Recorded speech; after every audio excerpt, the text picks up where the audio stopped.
messieurs, bonjour. Bienvenue dans ce Flash Info 8h. Moustapha Diakhaté est en phase avec le mouvement pour la défense de la démocratie en rassemblement vendredi dernier à la place de la Nation et qui réclamait la libération des manifestants, 5 détenus en prison de Kaolack et de Ziguinchor. Suite aux événements du mois de mars dernier, l'ancien président du groupe parlementaire de Benno Bokk Yakaar qu'on ne comprend pas que ces jeunes soient retenus dans les prisons alors que le principal responsable de cette manifestation est dehors.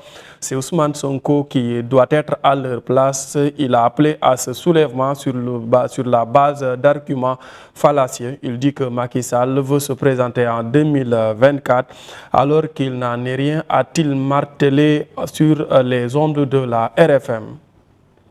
Pour les élections locales du 23 janvier 2022, les Lébous n'accepteront plus qu'on leur impose des candidats. Ils défendront dans chacun de leurs villages et Penchi leur candidat. Et aujourd'hui, pour la commune de Dakar Plateau, Aliou Ndoye est notre candidat. Pour la mairie de la ville de Dakar, Abdoulaye Diouf Sarr est notre choix. La déclaration est faite par l'imam Ratib de Dakar, Alioune Moussa Samb, à l'occasion de la journée de communion des Lébous tenue à la mosquée de la divinité en présence des responsables, des représentants des 121 villages du terroir Lébou, des villages de Tank, Ngor, Wakam et Yoff et des 12 Pench de Dakar.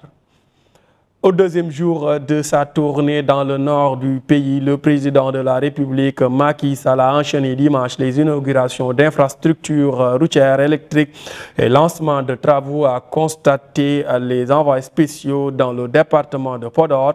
Il a notamment sillonné 8 heures durant une dizaine de localités de Djeri, Wallo et l'île de Morphil dans la commune de Podor. Le chef de l'État a inauguré l'espace numérique ouvert de l'Université virtuelle du Sénégal. Il a coupé le ruban, dévoilé la plaque avant de procéder à la visite de l'infrastructure.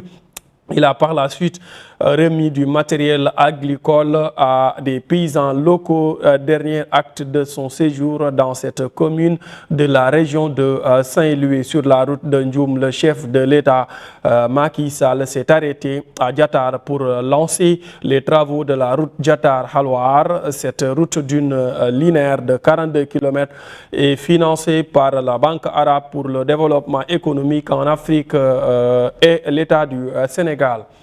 Et pour finir, l'irréparable a été évité de justesse à l'hôpital régional de Saint-Louis où le service de réanimation a pris feu ce dimanche vers 19h30, mais il y a eu plus de peur que de mal. En effet, selon des informations qui nous sont parvenues, le personnel est parvenu à très vite maîtriser le feu qui serait dû à la vétusté des installations électriques du bâtiment. Les 7 malades qui étaient internés dans la salle ont été évacués et transférés à l'ancien local qui accueillait les malades Covid-19 et qui était fermé depuis la régression de la pandémie dans la région. Mais le bilan provisoire fait état de quelques machines endommagées. Voilà, c'était tout, mesdames et messieurs, l'essentiel de ces informations sous forme de brève. Les informations reviennent à 9h en Wolof. Merci de l'avoir suivi. Bonne suite de programme.